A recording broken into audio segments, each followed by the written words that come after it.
자, 오늘 설교 말씀을 준비하면서 몇 번을 썼다가 지웠다를 반복했습니다. 제가 어떤 본문은 묵상하고 연구하다 보면 그 방향성이 탁 잡혀서 앉은 자리에서 하고 써버리기도 합니다. 그런 반면에 오늘 같은 본문은 몇 날 며칠을 썼다가 지웠다가 그렇게 반복해도 이 결과가 마음에 들지 않는 그런 본문, 그런 때도 있습니다. 이제 제가 벌써 설교를 한 지 20년이 되었는데도 아직도 설교는 어렵습니다. 그래서 오늘은 이것저것 다 빼고 설교를 짧게 할 생각입니다. 자, 그러니 눈 번쩍 뜨시고 이 설교를 자장가 삼아 자겠다는 마음을 버리시고 오늘 설교는 한번 딱 집중해서 들어보시기 바랍니다. 자, 그러면 이 본문이 저에게 왜 설교하기 어려운 본문이냐라고 하면 너무 설교할 거리가 너무 분명해서 그래요. 복, 저주, 그것에 관한 이야기 때문에 그렇습니다. 레위기 1장부터 25장까지 하나님이 규례를 주셨죠. 이 규례를 잘 지키면 복을 주겠다. 이 규례를 잘 지키지 않으면 벌을 주겠다. 라고 말씀하시는 것이 오늘 본문입니다. 자, 그러면 사실 설교가 쉽잖아요. 어떻게 하면 되겠어요? 하나님 말씀 잘 지킵시다. 그러면 하나님이 복 주십니다. 그렇게 하면 되지만 사실 그렇게 간단한 문제가 아니죠. 이 내용을 우리의 삶에 적용하고자 할 때 1대1로 딱 떨어지면 참 너무나도 간단하고 좋아요. 하나님의 계명을 무조건 지키면 무조건 복 받습니다. 안 지키면 무조건 벌 받습니다. 이런 공식이 성립되지가 않습니다. 하나님은 그렇게 역사하시지를 않는다는 말이에요. 비록 말씀을 통해서 지키면 복, 안 지키면 벌이라는 공식은 세워져 있지만 그 공식대로 하나님이 움직인다면 하나님은 주권을 가지고 있는 신이라고 말할 수는 없겠죠. 이것을 고려하지 않은 채 예수 잘 믿으면 복 받습니다. 무조건 복 받습니다. 무조건 잘 됩니다. 부자 됩니다. 너무나도 쉽게 그렇게 해버리면요, 이런 저질의 설교가 나오는 거예요. 그러면 여러분 아멘 할 겁니까? 이제는 하지 않잖아요. 그렇죠? 옛날 같았으면 했다. 이미 이제 여러분의 수준이 이렇게 높아져 가지고 그런 저질의 설교에는 이제 아멘이 안 나오는 거예요. 그러니까 제가 이제 여러분의 수준에 맞추려다 보니까 이제 그렇게 쉬운 설교를 할 수가 없게 되어버린 겁니다. 그러니 참 어려워요. 자, 오늘 우리가 읽은 본문은 11절에서 13절까지지만 이제 저 26장 전체의 내용을 오늘 우리가 함께 다룹니다. 그 내용을 한번 보면 26장 3절부터 끝인 46절까지의 내용은 다음과 같습니다.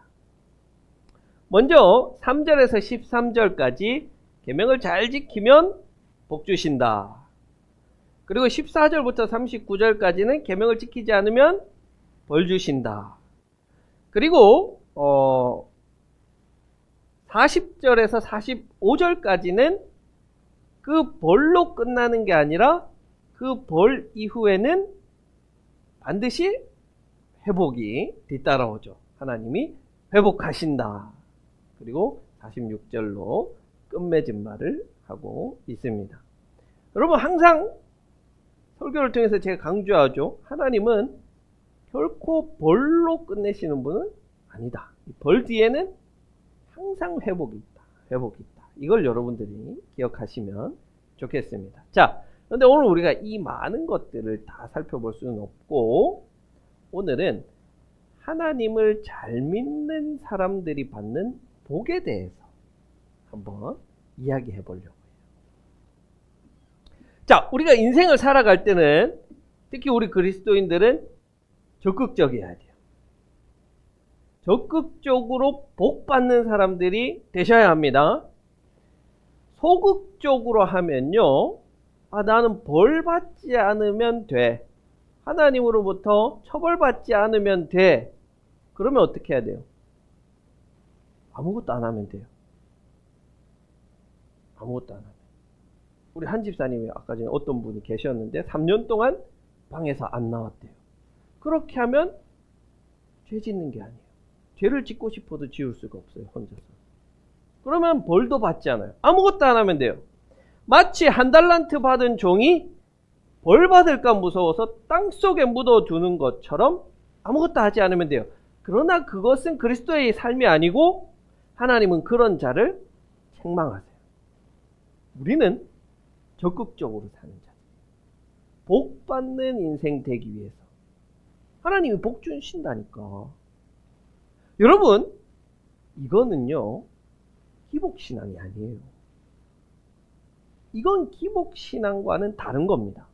인간 욕심에서 시작된 세상적인 복을 추구하는 기복신앙이 아니라 하나님이 주시는 온전한 복을 받는 온전한 인생이 되는 거예요. 이건 여러분들이 구분하셔야 돼요. 자, 그러면 하나님은 어떤 복을 주신다고 말씀하시느냐? 많은 복을 주시는데 그 복을 11절에서 13절까지 세 절로 요약하고 있습니다. 자, 이 세 절의 핵심은 뭐냐면 결국 하나님이 주시는 궁극적인 복은 하나님이 우리와 함께 하신다. 함께 하신다 그거예요. 11절에서 너희가 사는 곳에서 나도 같이 살겠다. 12절에서 나는 너희 사이에 거닐겠다. 13절에서 내가 주 너의 하나님이다. 하나님이 주시는 궁극적인 복은 하나님이 우리와 함께 하심의 복입니다. 자, 그 앞에 나열되어 있는 그 많은 복을 오늘날 우리의 상황으로 말하면 부자가 되고 평화롭고 내가 싫어하는 그 나쁜 놈은 망하고 또 내 자식들이 잘 되고 우리 가문이 번성하고, 이건 뭡니까? 여러분, 이것은 구약시대에 한정된 하나님의 복이에요. 이것의 한계는 분명합니다. 이것은 임시적인 것에 불과해요. 온전한 복이 오기까지 하나님이 주신 임시적인 복이에요. 온전한 복으로 오신 예수님은 그것을 복이라고 말씀하지 않으셨어요. 오히려 어떻게 말씀하셨냐면 가난한 자가 복 있다. 슬퍼하는 자가 복 있다. 박해받는 자가 복 있다. 이게 복이라고 말씀하세요. 자, 하나님이 주시는 복이라는 것은 우리의 삶 가운데 어떤 결핍의 일시적인 해결이 복이 아니에요. 가난의 일시적인 해결, 질병의 일시적인 해결, 심리적 불안의 일시적인 해결을 하나님이 주신 온전한 복이다라고 말하면 안 돼요, 여러분. 그거는 하나님이 때에 따라서 일시적으로 주시는 선물이에요. 선물이에요. 돈도 주실 수 있고, 질병이 나을 수도 있고, 잘 될 수도 있어요. 그런데 그건 복이 아니에요. 그건 일시적인 선물이에요. 지속되는 복이 아니란 말이에요. 예수님은 말씀하세요. 오히려 그런 결핍과 부족의 상황에 있는 그게 복이라는 거예요. 왜? 그러면 왜? 왜 부족한데 복입니까? 하나님 나라가 그들의 거예요. 하나님이 그들을 위로하실 거예요. 하나님이 그들을 배부르게 하실 거예요. 하나님이 자비롭게 하실 거예요. 하나님이 함께하는 인생이야말로 궁극적으로 복받는 자들이라는 거예요. 에이, 목사님, 그게 무슨 복이에요?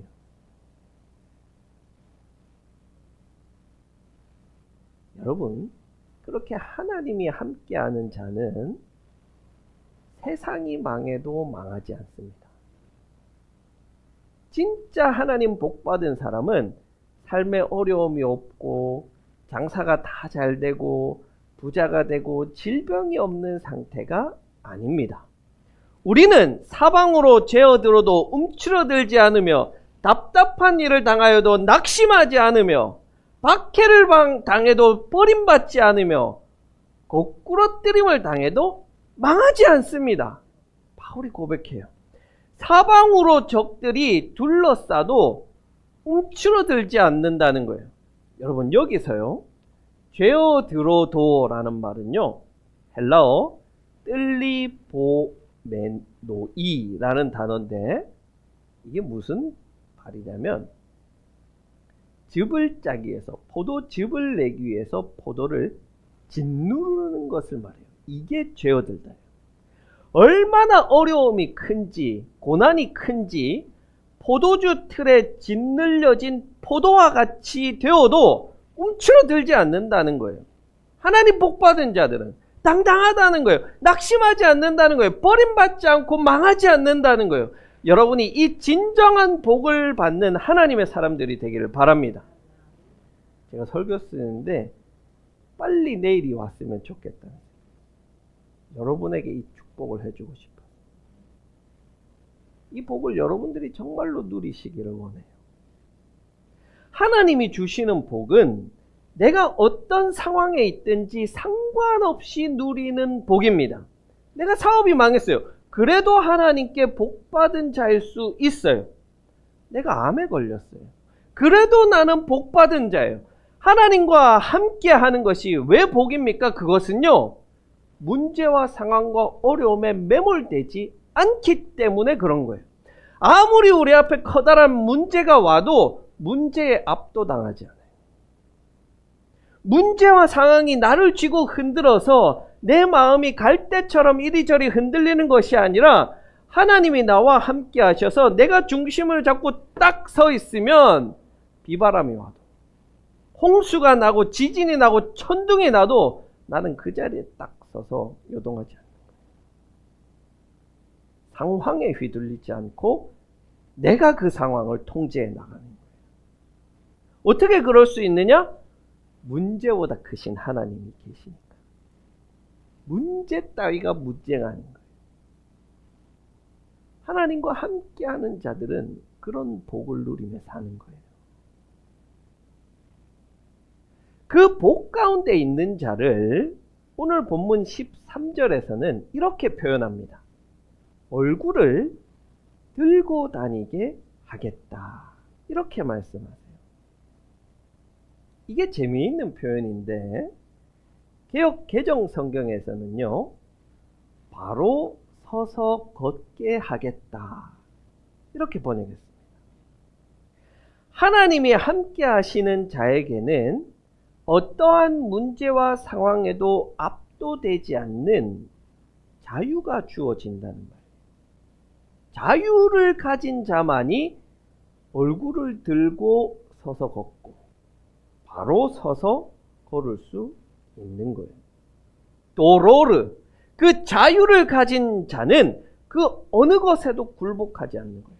돈에도, 사람에게도, 문제에게도, 상황에게도 그거예요. 하나님과 함께하는 복을 받은 자는 그 어느 것보다 크신 하나님으로 인해서 그 어느 것에도 굴복하지 않고 당당한 자유를 가지며 살아갈 수 있습니다. 이집트 노예였던 이스라엘은 소가 일할 때 짊어진 그 멍에를 메고 구부정하게 땅만 보면서 일하며 살아가는 존재였어요. 노예들, 억압받은 자들은 그렇게 삽니다. 그러나 이제 하나님으로 말미암아 우리는 당당하게 서서 자유를 누리며 살아갑니다. 그래서 예수 믿는 자들은 어디서나 당당하게 걷는 거예요. 문제, 니까짓 게 뭔데? 사람, 니까짓 게 뭔데? 어떻게 보면요, 좀 교만하다고 할 수도 있어요. 그렇게 생각할 수도 있어요.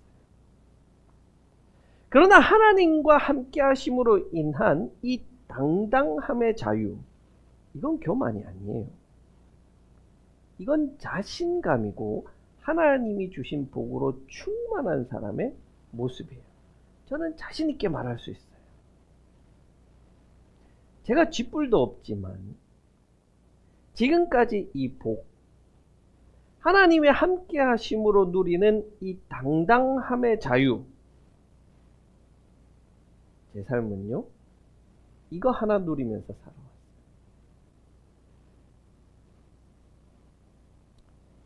제가 결의 나이만 할 때죠. 28살에 교회를 지고 흔들어서 교회를 풍비박산을 내버린 원로 목사와 그 교회, 그 무리들 앞에서 교회를 강도의 소굴로 만들었다는 설교를 하고 쫓겨났습니다.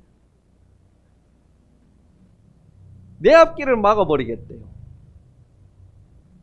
니까짓 게 뭔데 내 앞길을 막아. 하나님이 함께 하십니다. 29살에는요, 오후 예배에 설교를 하고 내려오자 한 부목사님이 저를 불러요. 한전도사, 설교 너무 잘하지 마.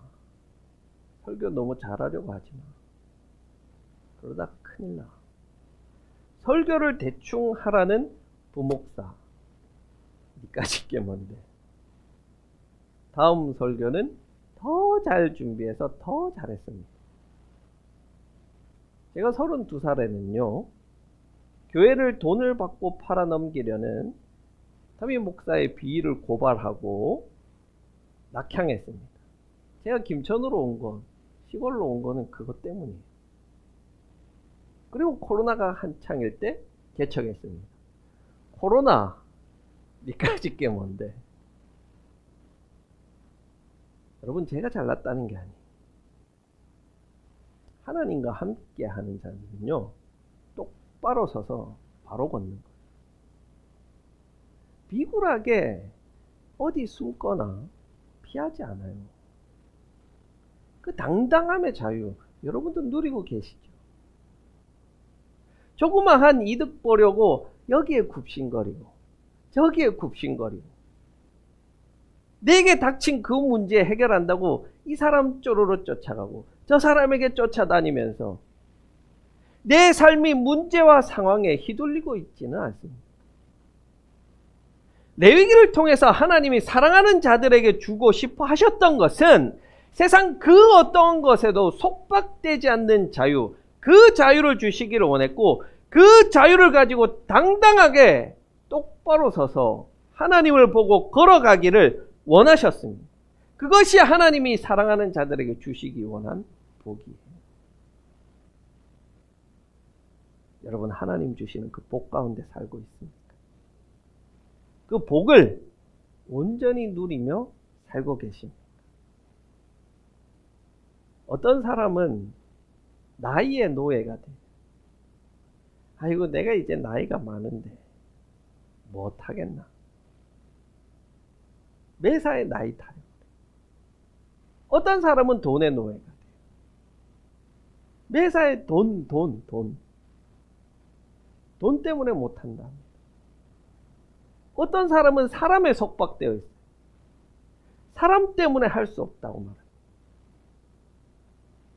여러분 정말로 하나님이 주시는 그 복을 누릴 수 있기를 바랍니다. 하나님은 모든 속박에서 여러분을 자유롭게 하시는 복을 주십니다.